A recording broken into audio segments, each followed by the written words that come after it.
Hello? Hello, ma'am. I need you to stay out, please. Okay.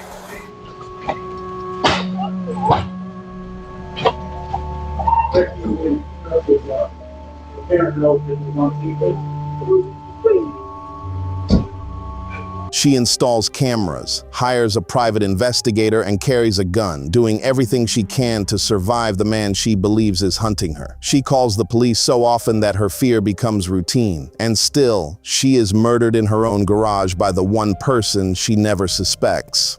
As a husband, as a father,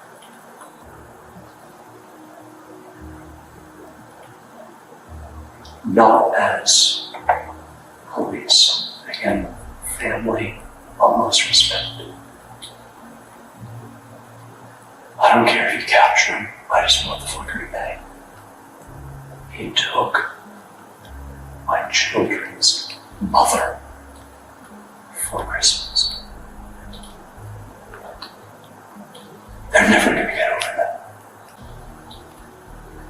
Find him. On the morning of December 14th, 2024, in Broomfield, Colorado, 43-year-old Kristil Krug was attacked inside the garage of her own home.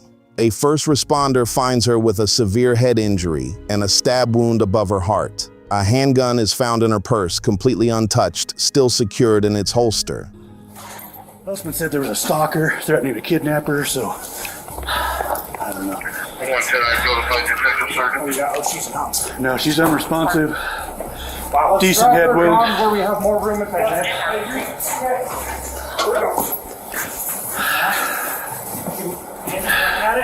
I'll be right back, guys. I'm just going to the car here. The injuries are too severe, and she is pronounced dead at the scene. Guys, you see anything other than a fall type of wound? What's that? Gash on the chest. Oh, shit. Oh, shit. Yeah, that's a stab wound. That's ready. Damn it. Yeah, I'm gonna get it. The dispatch could tell us. The husband called in to check on her. I don't know right now, but dispatch should have it. So we have a visible stab wound, you guys? Yes. Right above her heart. And then we are asystolic. Yep. Asystole. Yep. Jermaine, are you good with this, or are you? How recent is this trauma? Because if this is Husband said he couldn't reach her for transport, we don't know if it's within 10 minutes, man. Okay, then. Yeah. Husband has not been able to reach her by any means for a few hours. Stab wound to the chest. Let Henry know that. Her husband, Daniel Krug, is at work when she is found. For a brief moment, everything about him appears exactly as he presents it. A devastated husband, a father without answers, a man whose warnings about a stalker have finally come true. It's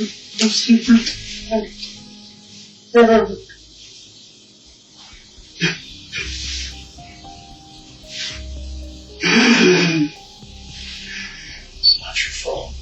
I'm sorry I didn't answer. But Daniel's act does not last. Investigators are already beginning to look closer. To understand what happened on December 14th, you have to go back to September, back to when the fear began, or more precisely, back to when it was made to begin. Daniel Krug reports a break-in at the family home in early September. Hey, how's it going? Yeah, definitely. I'm Officer Chauncey. I'm Dan. Nice to meet you. Johnson, nice to meet you. So as I pulled in, I saw someone run out, jump over my gate, and take off that way. Got it. I didn't think to call you until my wife got home recently, and we realized the spare key that we keep in the garage isn't there. Okay. Officers advise the family to change their locks and file a report. It sounds like a random incident, nothing too serious. What no one understands that night is that the break-in is not the beginning of a crime, it is the first move. 9 days later, Kristil receives the first message. A name she hasn't thought about in over 20 years suddenly appears on her phone. Jack Anthony Holland, a man she briefly dated as a teenager. His message is blunt and disturbingly casual. It was an invitation to meet up as if no time had passed at all. Kristil ignores it because she has no reason to be afraid, not yet. Then the second message arrives, and everything changes completely. The tone of the message shifts from unwanted familiarity to something darker. He tells her he saw her at the dentist, and he names her expired license plate number. His messages show that he knows exactly where she has been. Kristil's fear quickly turns into action. She installs more cameras, keeps a detailed spreadsheet of every message and date, and begins carrying a handgun for protection. Don't think it's related, but there was, my husband caught somebody going through our garage, like he came home, the garage door was up, and he caught somebody running out of our garage. We subsequently installed 2 more cameras on our property. So I get notifications of anybody that's like walking, driving. Do those all save? Yes, they all save. By late October, things escalate further, and she receives an email with a photograph of Daniel taken outside his workplace. It was a clear message that signals the stalker is no longer just watching Kristil. He is also watching the whole family. She hires a private investigator and contacts the police, but the messages do not stop. They keep coming, growing more specific each time, as if whoever is behind them knows more than they should. So, how can I help you tonight? What's going on?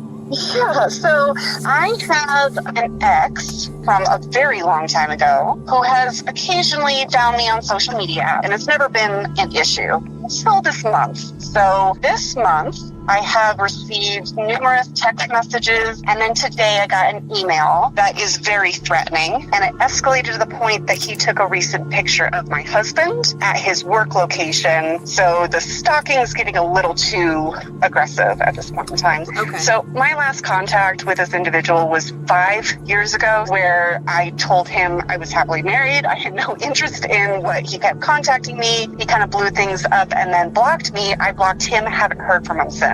Kristil calls the police on Halloween night, and her case is assigned to Detective Andrew Martinez, a seasoned investigator who has worked on some of Broomfield's most serious, violent crimes. So, I mean, like, he saw, like, full pictures of my family, of my kids. Like, I locked down my protocol real fast after this, because it was pretty alarming, right? Where he's like, we're meant to be together, and my family loves that we're talking. And I'm like, whoa, you think that we're, like, in a relationship? So I shut it down real hard. I said, this is really creepy for me. You need to stop. And he got, like, real emotional, and then blocked me. I'm like, good. And I blocked him, and I'm like, and then I shut down Facebook entirely. The one development that I have, I did get the full-blown report from the PI problem, and you'll see this in this report. There are tons of phone numbers associated with him. There are tons of addresses. He moves everywhere and between like 3 different states. As Kristil walks Detective Martinez through the evidence, one detail concerns him immediately. The stalker is resourceful, using multiple phone lines and fake digital identities to reach her, even after she changes her information, and at times, he seems to know exactly where she is. You can see like it's only the dirty segments and red marks, but like my street looks like this all the time. There's no one out there. Like I know the normal cars. Yeah. So I don't know where he's following me from. I can only assume a tracker. Nothing jumps out at me. I know, I didn't either. I'm hoping it's just meant to mess with me. And her private investigator's report has turned up multiple addresses and phone numbers for Anthony Holland, a man who seems to move constantly between states and is nearly impossible to pin down. Martinez sends warrants to service providers and begins the digital side of the investigation. While waiting for those results, he brings Daniel in for a formal interview, wanting to know whether he has noticed anyone following him. What he learns instead is something far more unsettling about the Krug household. And I guess at what point did she tell you that he recontacted her this last time? It was either November 1st or November 2nd. It was after she had gotten a picture of me at work that she brought me up to speed on that. Gotcha, okay. And the first contact that he initially made with her was back on October 2nd. I guess why that month gap, do you think, before she told you? I'm sure she has mentioned to you that she and I are going through a rough patch, kind of on the rocks. So probably didn't seem that pressing until it was. Sure. And she didn't mention that to me, that you guys were having a rough time currently. Are you guys in the process of separating, getting divorced, or working through things? To be determined. He frames it as an injury, the pain of being kept in the dark by his own wife, but the detail lingers with Martinez. Kristil was a woman who documented everything, and if she hadn't shared something with Daniel, there might have been a reason for her silence. When Martinez briefly considers the possibility that someone inside the home could be involved, the thought is quickly dismissed as Daniel explains all the steps he has been taking to protect Kristil and the family. My brother Matthew is a cop, so I have a retractable asp steel baton. Yeah. As I said, not right now, but otherwise it's on me all the time. I sleep with it next to me. I've bought some additional security cameras for the house. So what am I doing? I'm panicking. And I'm doing a shit job of protecting my wife. So I'm not doing good. Yeah, I can see that. So, with that being, I know that Kristil, we put her car on a lift on Tuesday afternoon to see if there's any sort of GPS tracking or anything like that. She told me. We couldn't find anything on the car. If Anthony is watching you guys, it's going to be in person from a distance or nearby or however. So that poses an interesting issue in of itself. In early December, the messages begin to lessen. The stalker tells Kristil that he has a new girlfriend, that he can no longer come to Colorado, and that she should consider the threat over. Kristil and her family breathe a sigh of relief, believing the worst is behind them. But it is not. This is only the final adjustment to the plan, the calm before the storm, the quiet before the last deadly move. December 14th begins like any other morning in the Krug household. Daniel leaves for work while Kristil loads the children into the car and drives them to school.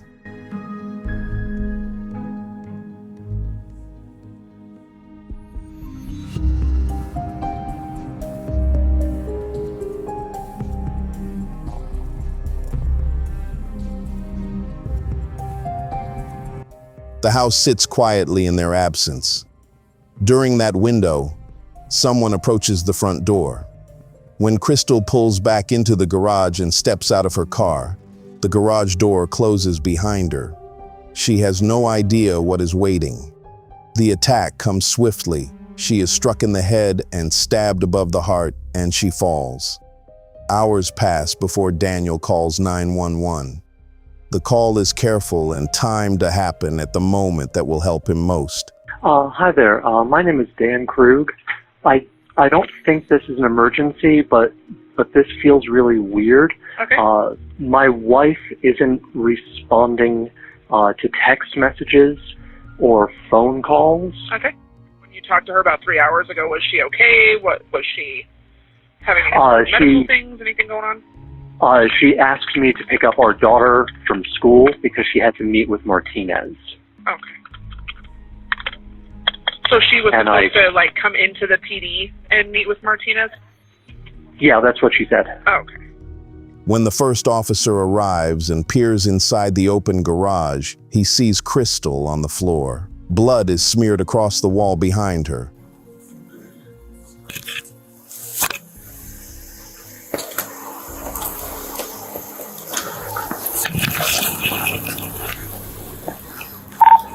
$151, send medical, and 110. I need a 4th sentry. I got a female down in the garage.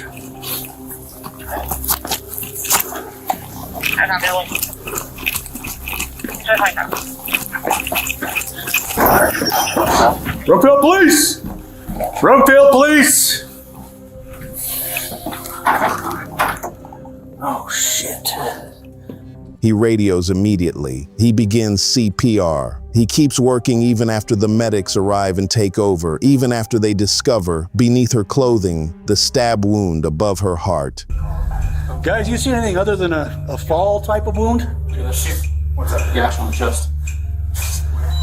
Oh, shit. Oh, shit. Yeah, that's a stab wound. That's right, Teddy. Damn it. Yeah, I'm gonna go get it. The dispatch could tell us the husband called in to check on her. I don't know right now, but dispatch should have it. So we have a visible stab wound, you guys? Yes. Right above her heart. Okay, then let's. Okay, we are asystole. Yep. Asystole. Yep. Jermaine, are you good with this, or are you? How recent is this trauma? Because if this is Husband said he couldn't reach her for transport, we don't know if it's within 10 minutes, man. Okay, then, yeah. Husband has not been able to reach her by any means for a few hours. Stab wound to the chest. Let Henry know that. She was pronounced dead at the scene. Kristil's mother had driven over after Daniel's call. She catches a glimpse of the officer working on her daughter before another officer gently steers her away from the garage door. Hello? Hello, ma'am. I need you to stay out, please. Okay.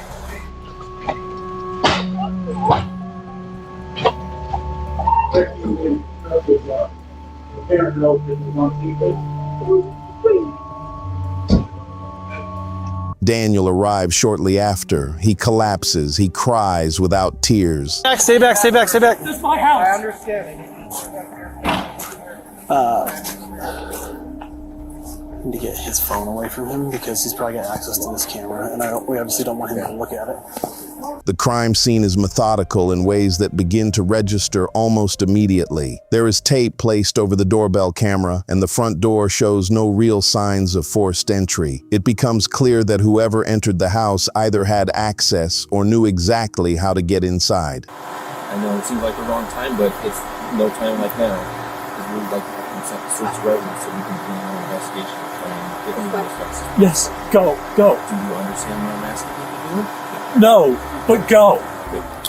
At the police station, Kristil's family is interviewed one by one. In those early conversations, a more complicated picture of the marriage begins to emerge. Kristil had already decided to leave and had separated from Daniel, even though they were still living under the same roof. Daniel, however, had not accepted the separation and continued to talk about keeping the family together. Kristil's mother is the first to say it, speaking slowly but with quiet certainty. She cannot shake the feeling that Daniel is somehow connected to everything that has happened. I wanted to get rid of all her stuff, and Could you give me a little bit more insight on that, Linda? What kind of conversations have you had with Dan following Thursday? Well, just the one that was really troubling me was just the fact that he, was talking about getting rid of. He wants to sell the house, and I understand. Here's the thing: everything he says could be justified away, right? And that I know was my daughter's frustration, because Dan can be pretty manipulative. That's just his kind of character. But what really struck me is that he was talking about throwing her things out, and I can get rid of her. He actually said I can get rid of her bras and underwear, and t-shirts and whatever, and we can put the dresses and shoes that the kids love down away and zip them away. And this may be just Dan's way. He's quirky and weird of dealing with it, but it just did not set right with me at all. She admits that she has no proof and cannot point to any single piece of evidence, but the suspicion remains.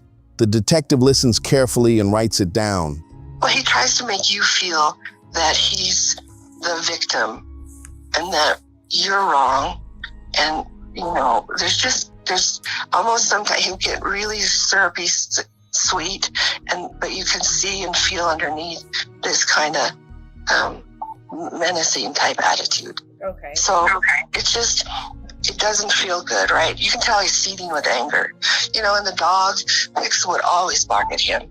We could always tell when Dan was about to blow, because Pixel would be just barking like crazy at him. The investigation now has two suspects. One has a clear history of harassment. The other is slowly becoming harder to ignore. In the hours after Kristil's death, Daniel appears to grieve, but something feels off to investigators. His reactions do not fully match what they expect from someone who has just lost his wife. We gotta leave.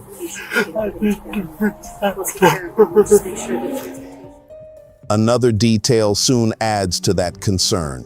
When detectives offer to let Kristil's family tell the children what happened, Daniel insists on doing it himself. It seems like a father trying to protect his children, but it also suggests a need to stay in control. And then, in the middle of an interview about his wife's murder, Daniel says something that stops the room. I felt like she was keeping secrets from my wife.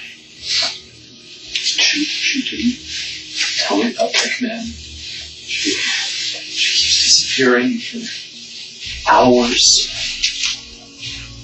She kept leaving early, coming home late. I asked where she wouldn't tell me. I asked if she said no. When he is later asked about his relationship with Kristil during the stalking, his answer is unexpected and investigators listen closely.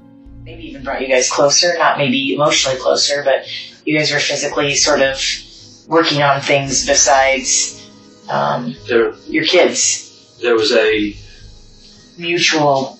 Yeah, there was, over the course of November, there was a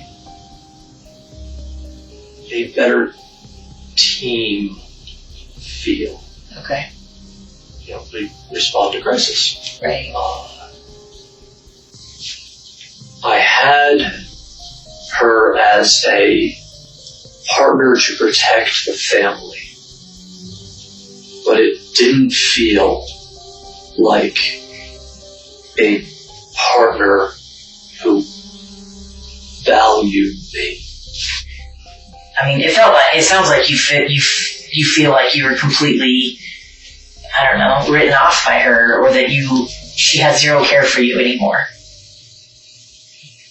I don't want it first. Okay.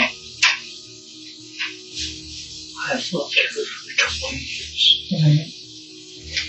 When the police asked him what he thought had happened, Daniel scrambled to offer an explanation, crafting a story to cover his tracks. I had left. She was in the kitchen. She would have had whatever meetings that she had. Then she said she was meeting with you. But you know nothing about that, so I have no idea what the fuck that is. What's his name? The other detective said that the cameras were turned off. That shouldn't happen. The only way that the cameras can be turned off is through the app. One of us has to hit the button. What no one realized yet was that the man in the interview room already knew too much. Her movements, the house, and the cameras. Things only the killer could know. When investigators review the home security system, they find something even more concerning.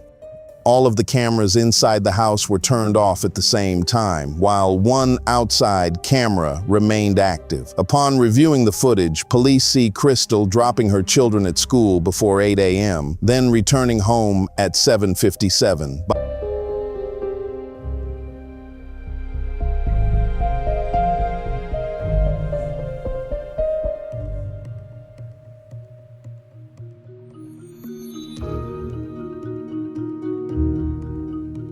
By 8:15, the cameras had been disabled. Investigators also found 2 unsent messages on her phone, one at 8:19 to Detective Martinez and the other to her brother. The turning point in this case doesn't come from a witness or a dramatic confrontation. It comes from a single piece of digital evidence that makes everything else fall into place. Detectives had been waiting weeks for tech companies to respond to their warrants for IP address data from the Stalker accounts, Gmail addresses, and threatening messages. When the data finally arrives, it points to a specific internet connection, Daniel Krug's workplace.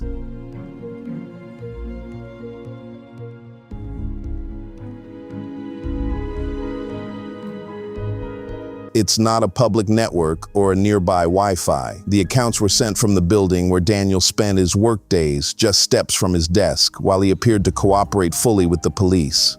When Martinez presents this information to Daniel in the second interview, the atmosphere changes. Daniel sits quietly, searching for an explanation. The Gmail account that, and you can speak more specifically. And that text now number we were talking about, the number that he initially texted Kristil from. The Gmail account, the Kickman account that you guys initially received with the photo of you in it, and the phone number, those originated through their IP addresses at your office.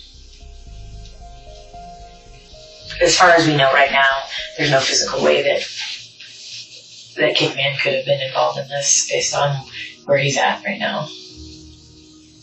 So, the mystery continues, and things are certainly pointing in one direction right now. All this time we've been looking for him, for the protection there. And you just found him today, like that. Because I've been looking at you, but I've been waiting for these records to come back. At the same time, officers in Utah locate Anthony Holland. He is at home, intoxicated and confused, with receipts proving he was hundreds of miles from Colorado on the morning Kristil died. I'm going to ask you a couple of names to see if you recognize any names. Okay. Have you ever heard of the name Kristil Krug? She may have been Grimsrod when you knew her. Yeah. And do you know a Daniel Krug? No. No? How do you know Kristil? She was an ex-girlfriend. She's an ex-girlfriend? How long's the ex? Like how long ago? 1999. Oh, so like a long while ago. She was my very first girlfriend ever. Oh, okay. Yeah. When's the last time you talked to Kristil? Has it been a minute? It's been a minute, yeah. Like since you moved from Durango? Yeah. Yeah. So that would have been what, back in 2014? Yeah. Have you had any contact with anybody in that area since? Anybody, or have they contacted you at any time? No. I'm going to give you a phone number, and it's to a sergeant with the Broomfield Police Department. Okay. He would like you to reach out and talk to him. All right. They have an incident. I don't know the full details of their incident out there, and so I'll let him talk to you about that aspect. He had asked us to come out here to your house and talk with you. They were debating on, you do have an active warrant out of Broomfield Police Department, and they were debating on if they were going to have us arrest you or not. They are not going to have us arrest you on it. I'm going to advise you of the fact that you do have a warrant out of Colorado, and you can talk to this sergeant about the details of it, if that makes sense. There are no travel records, no license plate activity, nothing placing him near Broomfield. It is confirmed. Anthony was out of town on the day of the murder. We had already spoken with Anthony, and there's no way that he was in town today.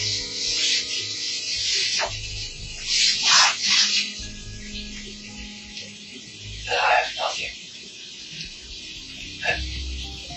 And I'm fucking terrified to bring my children home.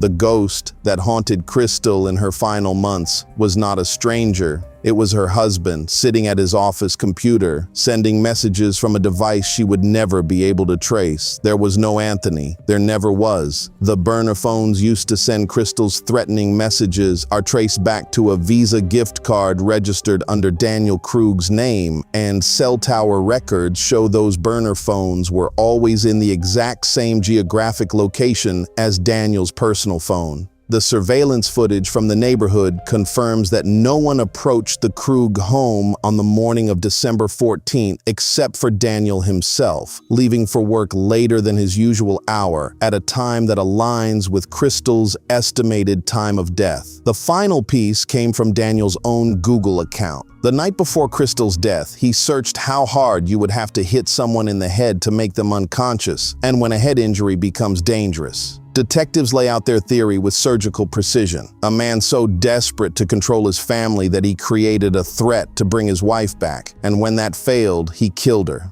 You don't get the response and the openness you once did for about 28 days, from October 2nd to October 31st. So you amp it up a little bit.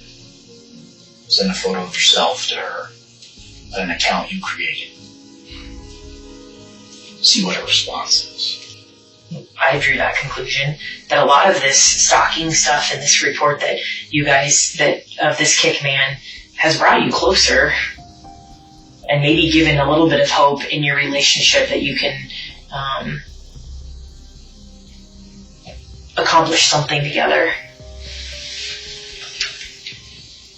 I don't know where you're going with that. You're using this, My brain is fried. I'm sure. kind of using this circumstance to bring you guys closer together. You yourself said that. Daniel says nothing. His silence speaks volumes, a quiet admission that he knows they see the truth of what he has done. And then he walks out of the interview to avoid further questioning. Here, don't. Yeah, please have my phones and keys to my car. So the last thing that we're going to do before we get to that point is we need to process you for... On December 16th, 2024, an arrest warrant was issued for Daniel Krug. Officers locate him on his way to his daughter's dance performance, and he is quickly taken into custody. Hands on your face! Your hands on your face!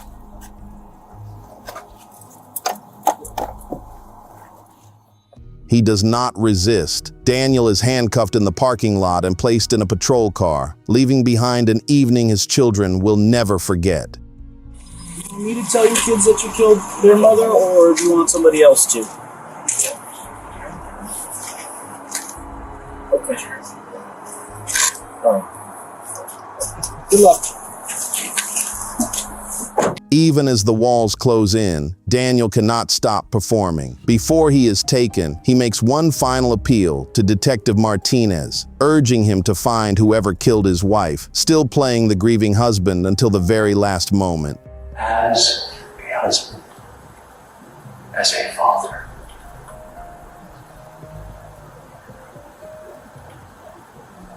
not as police and family almost respected.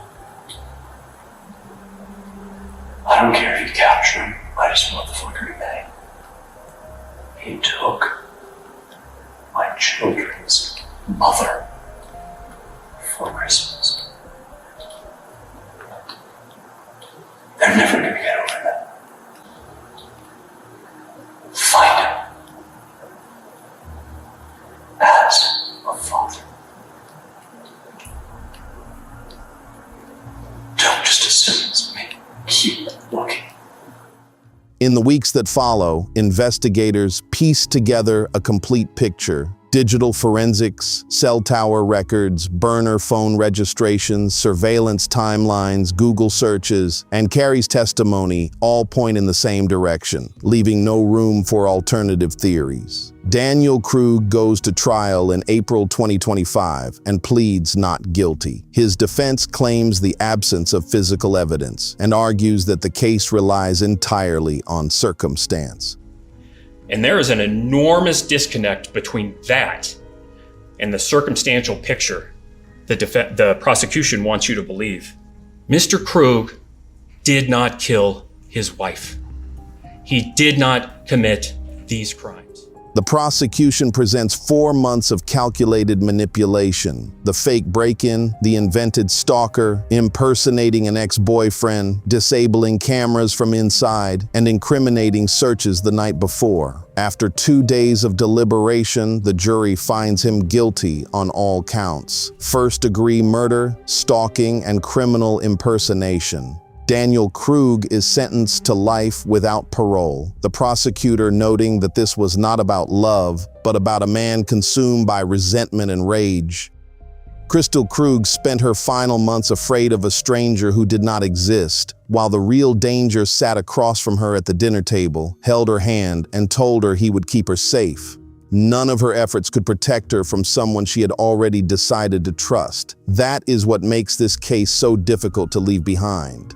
The threat was not hiding in the shadows. It was standing in the light, wearing the face of someone she loved,